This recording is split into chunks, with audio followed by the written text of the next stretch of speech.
സുഭാഷിതങ്ങൾ 31. ഉത്തമയായ ഭാര്യയെ കണ്ടുപിടിക്കാൻ ആർക്കു കഴിയും?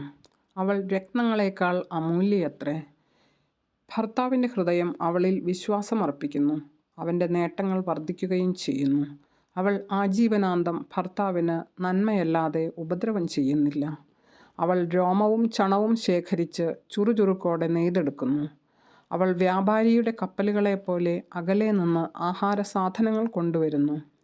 പുലർച്ചയ്ക്ക് മുമ്പേ അവൾ ഉണർന്ന് കുടുംബാംഗങ്ങൾക്ക് ഭക്ഷണമൊരുക്കുകയും പരിചാരികമാർക്ക് ജോലികൾ നിർദ്ദേശിച്ചു കൊടുക്കുകയും ചെയ്യുന്നു. അവൾ നല്ല നിലം നോക്കി വാങ്ങുന്നു. സ്വന്തം സമ്പത്തുകൊണ്ട് അവൾ മുന്തിരിത്തോട്ടം നട്ടുപിടിപ്പിക്കുന്നു. അവൾ അരമുറുക്കി കൈച്ചുറുക്കോടെ ജോലി ചെയ്യുന്നു. തൻ്റെ വ്യാപാരം ലാഭകരമാണോ എന്ന് അവൾ പരിശോധിച്ചറിയുന്നു. രാത്രിയിൽ അവളുടെ വിളക്ക് അണയുന്നില്ല. അവൾ ദണ്ടും തക്ലിയും ഉപയോഗിച്ച് നൂൽ നൂൽക്കുന്നു. അവൾ ദരിദ്രർക്ക് ദാനം ചെയ്യുകയും പാവങ്ങളെ സഹായിക്കുകയും ചെയ്യുന്നു. മഞ്ഞുകാലത്ത് കുടുംബാംഗങ്ങൾക്ക് തണുപ്പേൽക്കുമെന്ന് അവൾ ഭയപ്പെടുന്നില്ല.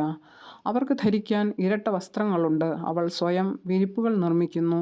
മൃദുലവും ധൂമ്രവർണ്ണവുമായ പട്ടുവസ്ത്രങ്ങളാണ് അവൾ ധരിക്കുന്നത്.